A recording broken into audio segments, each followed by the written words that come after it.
ಜೀವದ ಹಂಗು ತೊರೆದು ಮಲಪ್ರಭಾ ನದಿಗೆ ಜಿಗಿದು ಯುವತಿಯ ಪ್ರಾಣ ರಕ್ಷಿಸಿದ ಮಲ್ಲಿಕಾರ್ಜುನ್ ಗಾಣಿಗೇರ್. ಬೆಳಗಾವಿ ಜಿಲ್ಲೆ ಬೈಲಹೊಂಗಲ ನಯಾನಗರದಲ್ಲಿ ಜೀವನದ ಮೇಲಿನ ಆಸೆಯನ್ನು ಕಳೆದುಕೊಂಡು ಮಲಪ್ರಭಾ ನದಿಗೆ ಜಿಗಿದು ಆತ್ಮಹತ್ಯೆಗೆ ಯತ್ನಿಸಿದ್ದ ಯುವತಿಯೊಬ್ಬಳನ್ನು ತನ್ನ ಜೀವವನ್ನೇ ಪಣಕ್ಕಿಟ್ಟು ರಕ್ಷಿಸಿದ ಸಮಾಜ ಸೇವಕ ಹಾಗೂ ಉರಗ ಪ್ರೇಮಿ ಮಲ್ಲಿಕಾರ್ಜುನ್ ಗಾಣಿಗೇರ್ ಅವರ ಸಾಹಸ ಕಾರ್ಯ ಬೈಲಹೊಂಗಲದಲ್ಲಿ ಮಾನವೀಯತೆಯ ಅಪರೂಪದ ಸ್ಪರ್ಶವಾಗಿ ಹೊರಹೊಮ್ಮಿದೆ.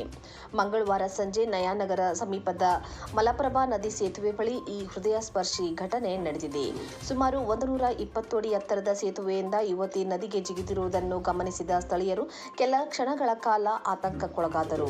ನದಿಯ ನೀರಿನ ಸೆಳೆತ ಹೆಚ್ಚಿದ್ದ ಕಾರಣ ಯಾರೂ ನೀರಿಗೆ ಇಳಿಯಲು ಧೈರ್ಯ ಮಾಡಲಿಲ್ಲ. ಈ ವೇಳೆ ಸ್ಥಳದಲ್ಲಿದ್ದ ನಾಗರಿಕರು ಸಮಾಜ ಸೇವಕ ಹಾಗೂ ಉರಗ ಪ್ರೇಮಿ ಮಲ್ಲಿಕಾರ್ಜುನ್ ಗಾಣಿಗೇರ್ ಅವರಿಗೆ ದೂರವಾಣಿ ಮೂಲಕ ಮಾಹಿತಿ ನೀಡಿದರು. ವಿಷಯ ತಿಳಿದ ಕೂಡಲೇ ಅವರು ಕ್ಷಣವೂ ವಿಳಂಬ ಮಾಡದೆ ಸ್ಥಳಕ್ಕೆ ಧಾವಿಸಿ ತಮ್ಮ ಜೀವದ ಹಂಗು ತೊರೆದು ನೇರವಾಗಿ ಮಲಪ್ರಭಾ ನದಿಗೆ ಧುಮುಕಿ ನೀರಿನಲ್ಲಿ ಮುಳುಗುತ್ತಿದ್ದ ಯುವತಿಯನ್ನು ಸುರಕ್ಷಿತವಾಗಿ ದಡಕ್ಕೆ ಕರೆತಂದರು. ಬಳಿಕ ಪ್ರಾಥಮಿಕ ಉಪಚಾರ ನೀಡಿ ಪೊಲೀಸ್ ಠಾಣೆಗೆ ಕರೆತಂದಿದ್ದಾರೆ. ಈ ಘಟನೆ ಮಾನವೀಯತೆ ಇನ್ನೂ ಜೀವಂತವಾಗಿದೆ ಎಂಬುದನ್ನು ಮತ್ತೊಮ್ಮೆ ಸಾಬೀತುಪಡಿಸಿದೆ. ಮಲ್ಲಿಕಾರ್ಜುನ್ ಗಾಣಿಗೇರ್ ಅವರ ಸಮಯ ಪ್ರಜ್ಞೆ, ಧೈರ್ಯ ಮತ್ತು ನಿಸ್ವಾರ್ಥ ಸೇವಾ ಮನೋಭಾವದಿಂದ ಒಂದು ಅಮೂಲ್ಯ ಜೀವ ಉಳಿದಿದ್ದು, ಸ್ಥಳದಲ್ಲಿದ್ದ ಜನರು ಭಾವುಕರಾಗಿ ಅವರ ಕಾರ್ಯವನ್ನು ಶ್ಲಾಘಿಸಿದರು. ಸ್ವಂತ ಜೀವವನ್ನೇ ಪಣಕ್ಕಿಟ್ಟು ಮತ್ತೊಬ್ಬರ ಜೀವ ಉಳಿಸುವ ನಿಜವಾದ ಮಾನವೀಯತೆಯ ಸ್ಪರ್ಶ ಎಂದು ಸ್ಥಳೀಯರು ಮೆಚ್ಚುಗೆ ವ್ಯಕ್ತಪಡಿಸಿದರು.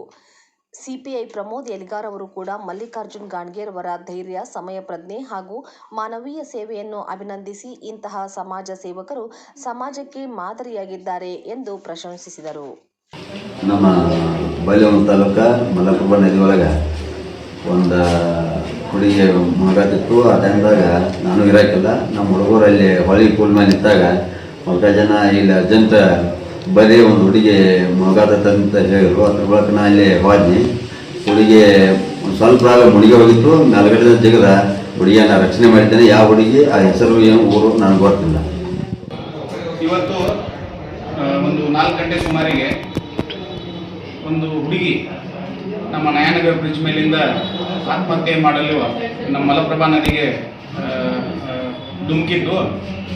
ಆವಾಗ ನಮ್ಮ ಅರವಳಿ ಗ್ರಾಮದ ಮಲ್ಲಿಕಾರ್ಜುನ್ ಗಾಣಿಗೇರ್ ಇವನು ಆಪತ್ ಬಾಂಧವನಾಗಿ ಬಂದು ಆ ಹುಡುಗಿಯನ್ನು ರಕ್ಷಿಸಿ ಅವಳನ್ನು ಠಾಣೆಗೆ ಕರೆದುಕೊಂಡು ಬಂದಿದ್ದಾನೆ.